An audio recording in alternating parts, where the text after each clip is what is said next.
vamos a recibir a Ernesto Nani. Buenas noches, Ernesto. Hola Valentina, hola Ale querido, ¿cómo andan? Un placer estar acá, muchas gracias por la invitación. Gracias a vos por venir y por elegir, pido la palabra. Ernesto, sos de Cafayate, mucha gente te conoce, pero me gustaría dedicar algunos minutos para contarle a la gente quién es Ernesto fuera de la política. Bueno, está buena la pregunta. Yo nací en Salta y transcurrí toda mi vida acá en Cafayate. Estudié en mi querida escuela normal, hice todo en la escuela normal, Valentina, Ale. Ahí hice mi prejardín, mi jardín, mi primaria, mi secundaria. Por eso un poco, la labor que hicimos con los chicos en la escuela normal fue una manera también de devolverle un poquito a la escuela, ¿no? A la escuela normal. Siento que le debo mucho todavía, pero bueno, vamos a seguir haciendo algunas cosas por la escuela porque ha sido nuestra manera de trabajar y nuestra manera tan particular y que me llena de tanto orgullo de llevar adelante una campaña que creo que no se ha visto nunca, una campaña de esa manera. ¿Sabés que esta mañana charlaba con tu hermano, con Miguel, y él decía algo que me llamó mucho la atención? El político de la familia era Ernesto, no yo, decía Miguel. Contame sobre eso. Y bueno, a mí la política me gustó desde chiquito. De hecho, soy un estudiante frustrado de ciencias políticas porque me hubiese encantado poder estudiar esa carrera, ¿no? La vida me fue llevando por otro camino, a hacer periodismo, a hacer abogacía. Y bueno, me gusta mucho la ciencia política, me gusta mucho la filosofía, leo mucho, me gusta mucho la lectura. Siempre reniego con mi mujer que me dice, bueno, ya apaga la luz, porque me gusta mucho leer mucho.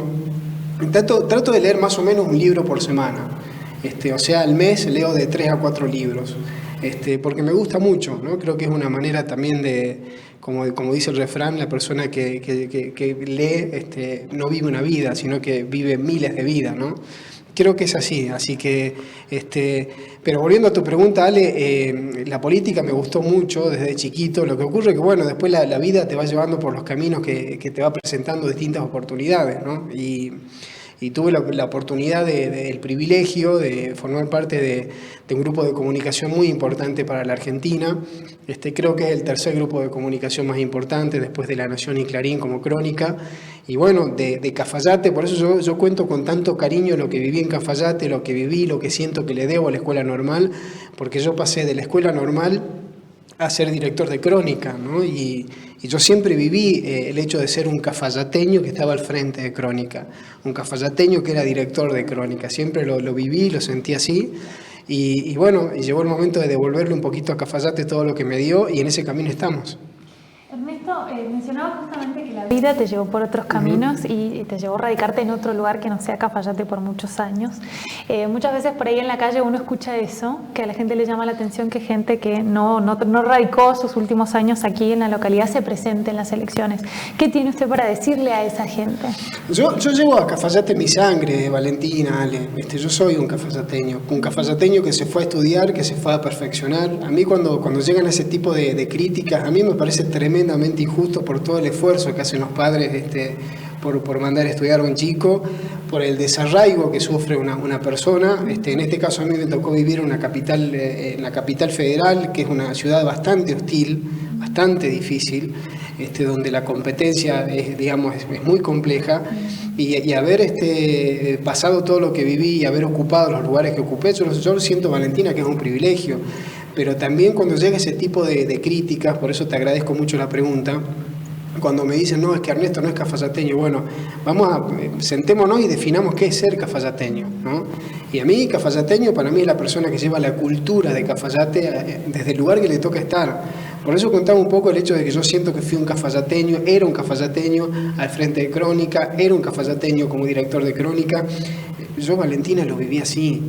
Entonces yo creo que por todo el esfuerzo que hacen los padres para mandar a estudiar a un chico, con todo lo que implica el esfuerzo, ¿no? Hoy el escenario es tremendamente complejo, pero bueno, era muy difícil, ¿no? De Cafayate a Buenos Aires, todo lo que me tocó vivir, todo el desarraigo que vivimos. Entonces yo sé que en esto me van a entender mucho todos los estudiantes que se fueron y que volvieron.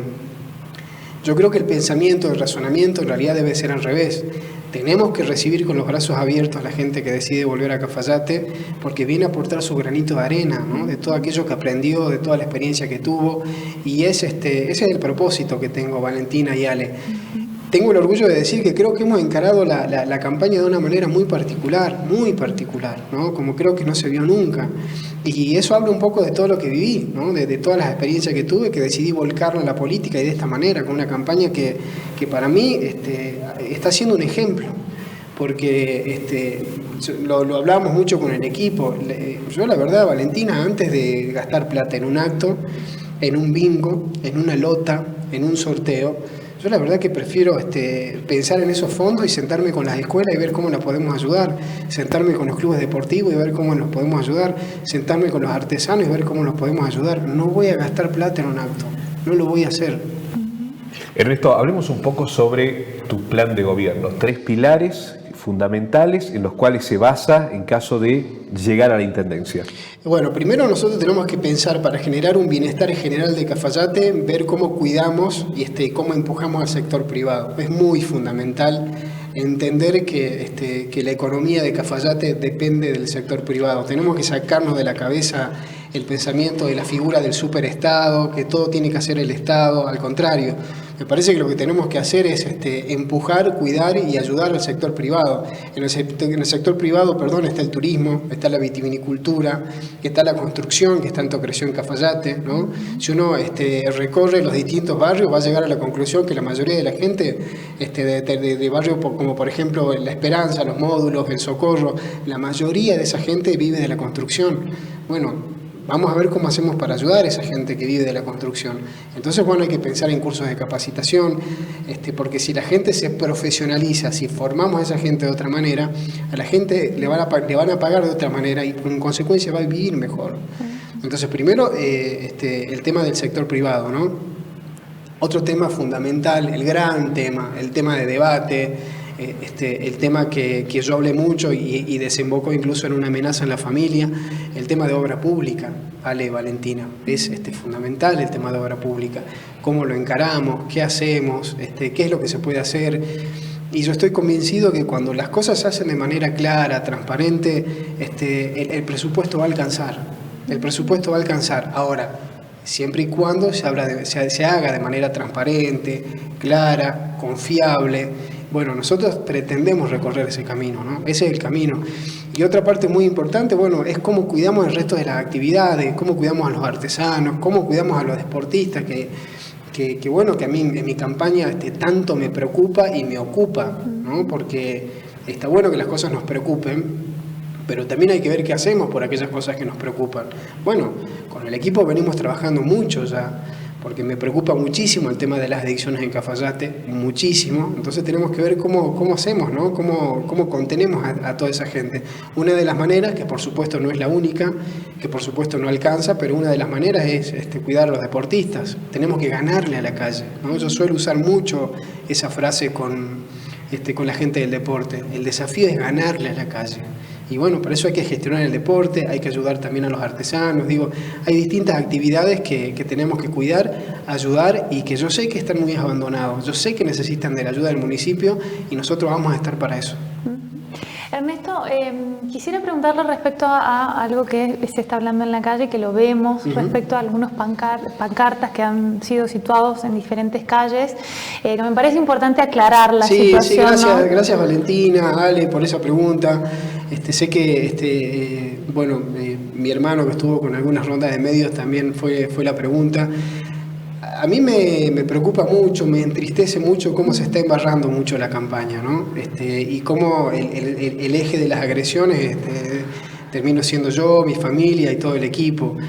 Eso habla mucho del trabajo que estamos haciendo, quiere decir que no somos irrelevantes, quiere decir que el trabajo que estamos haciendo llama mucho la atención, tanto así que termina siendo objeto de determinadas agresiones, ¿no? Y nosotros ya vivimos con mi familia una situación de agresión, de amenaza, y ahora nos toca vivir una falacia gigante, una mentira gigante. Y lo lamento por la gente que hizo los pasaqueyes, que verdaderamente están muy mal asesorados, que tienen una gran confusión, porque mis viejos ni yo no tenemos nada que ver ya con tierras de San Carlos, nada que ver. Con lo cual usar el adjetivo de usurpadores, la verdad que está totalmente errado, porque la verdad que no tenemos nada que ver con esas tierras. Y si hay algún tío involucrado en una cuestión de esas, bueno, yo no voy a responder por mi tío, digo, porque ni siquiera son mis padres. Ahora, me parece de una vagancia intelectual hacerlo, ¿no? Porque cuando uno no tiene ya elementos para debatir con una persona, y queda la agresión, y me parece que es de una vagancia intelectual. Yo lo voy a calificar así, Valentina, de una vagancia intelectual, porque hay que trabajar, digo, antes de calificar al otro candidato, primero trabajen, hay que dar el ejemplo. Entonces por eso me parece de una vagancia intelectual hacer ese tipo de cosas, y además lo que se gastó, porque fueron varios pasacalles. Entonces a la gente que lo hizo, yo le diría, gasten esos fondos ayudando, siéntese con los directores, con los artesanos, con la gente del deporte, con la gente del turismo, ayuden. Gasten esa plata y ese esfuerzo en ayudar y en hacer su carrera política. Ahora, hay una vagancia intelectual en hacer esa cosa, que lo voy a calificar eso, simplemente, una vagancia intelectual. Durante la campaña tuviste, bueno, en este caso ya el segundo episodio. El primero fue las amenazas que comentaba, que vos decidiste no radicar denuncia al respecto. Ahora, ante esta situación, ¿han pensado en buscar a los responsables, a los que hicieron los pasacalles? Ale, yo te contaba en una nota que me tocó dar por radio, que charlamos un rato, radio, televisión, digamos, y yo voy a contestar trabajando, Ale. Nuestra modalidad de trabajo, de la que me siento muy, muy orgulloso, es trabajando. Y cuando pasó todo eso, bueno, nos juntamos con el equipo a ver cómo podemos ayudar y cómo vamos a seguir trabajando. Nuestra modalidad no es contestar, no va a ser contestar agresiones, no vamos a contestar agresiones, no vamos a perder el eje que tenemos en la modalidad que tenemos de trabajo, y a esa vagancia intelectual, repito, vamos a contestar con trabajo. Perfecto. Ernesto, vamos a pasar a la otra sesión, ¿le parece? Así es, sí, ya van llegando algunos mensajes, pero vamos a empezar con la sección y después vamos a empezar a compartir. Totalmente. Bueno, te vamos a mostrar dos funcionarios para que nos des tu opinión. ¿Qué pensás sobre la gestión de estas personas? Así es, la primera tiene que ver con el actual gobernador de la provincia de Salta, el señor Gustavo Sáenz. Y Gustavo Sáenz, para mí lo resumen tres palabras, dos palabras, es dejar hacer. Es el dejar hacer en la política, y es muy preocupante cuando uno en la política deja hacer, ¿no? Cuando se pierde la brújula, cuando se pierden las jerarquías, cuando se abandona la educación, cuando se abandona la salud. A mí me cuesta mucho entender por eso cómo hay tres candidatos en Cafayate que salen a dar la cara por ese gobernador. Me cuesta muchísimo, Valentina, Ale, entenderlo. Me cuesta mucho, porque es una gestión pésimamente histórica, porque hay una crisis de agua tremenda, porque la educación, bueno, yo les puedo contar cómo está la educación porque yo sí recorrí las escuelas y porque nosotros sí hicimos cosas por las escuelas, techos que se caen, entonces la situación de las escuelas es muy compleja, muy compleja. Los fondos que le mandan para iniciar las clases, que son irrisorios, a un establecimiento educativo se le mandan 45.000 pesos para que empiece las clases. Ese es el fondo que se le manda a un director para decir, así vas a recibir a tus alumnos. Con esa plata tenés que arreglar las ventanas, los picaportes, desmalezar la escuela, y obviamente que no alcanza. El gas en la escuela subiría, que por esa razón dejó de funcionar el comedor, los problemas que tiene la escuela de Oroguasi, los problemas que tiene la escuela de San Agustín, el abandono de la escuela de manualidades, el abandono de la escuela normal, el abandono de la educación, Valentina y Ale. Y después de la salud, los 80 millones que desaparecieron. No hay símbolo más grande de corrupción, en la historia de la salud de Cafayate que los 80 millones. Imagínense lo que podríamos hacer con los 80 millones, la cantidad de trabajadores que podríamos regularizar, la cantidad de profesionales que podríamos incorporar, la cantidad de recursos que tendríamos por esos 80 millones. Entonces, devuelvan los 80 millones. Cuiden la salud y cuiden la educación. Creo que quedó claro, ¿no? El pensamiento que tengo. Clarísimo. También queríamos consultar sobre su opinión con respecto al actual intendente de Cafayate, Fernando Almeda.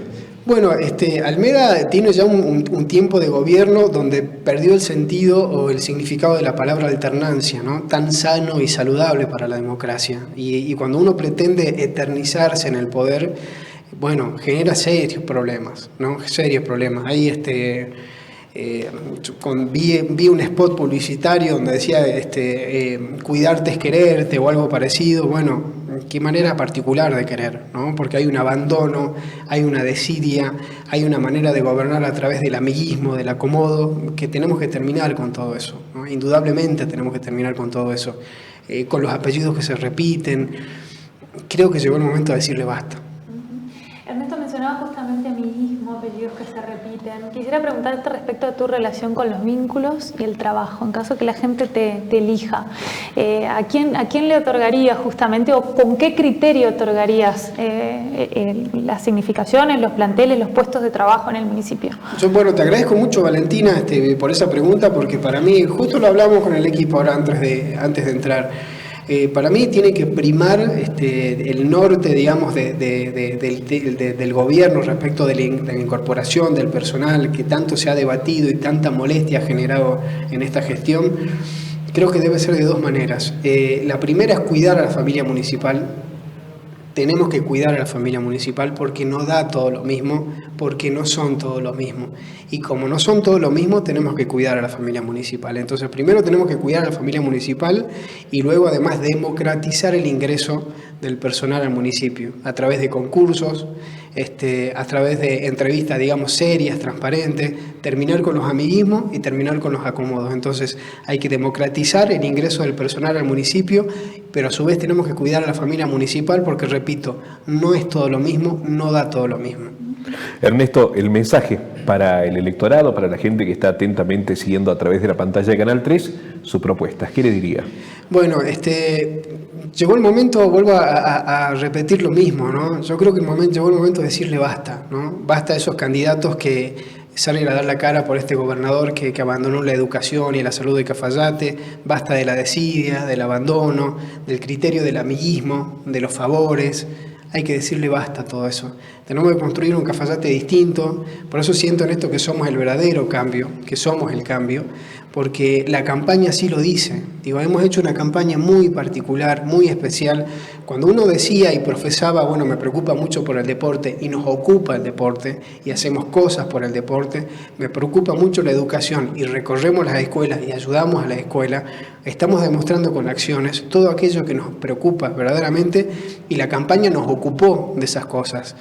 Yo le pido a todos los cafayateños que se sumen al cambio, al verdadero cambio, porque vamos a seguir trabajando de esa manera, de una manera confiable, transparente, sincera, con el criterio de dar lo mejor, de cuidar al deportista, al artesano, al turismo, a la salud, a la educación. Creo que ese es el norte que pretende Juntos por el Cambio y es para lo cual estamos trabajando. Que se sumen al cambio, al verdadero cambio. Gracias, Ernesto. Muchas gracias. Por favor, un placer.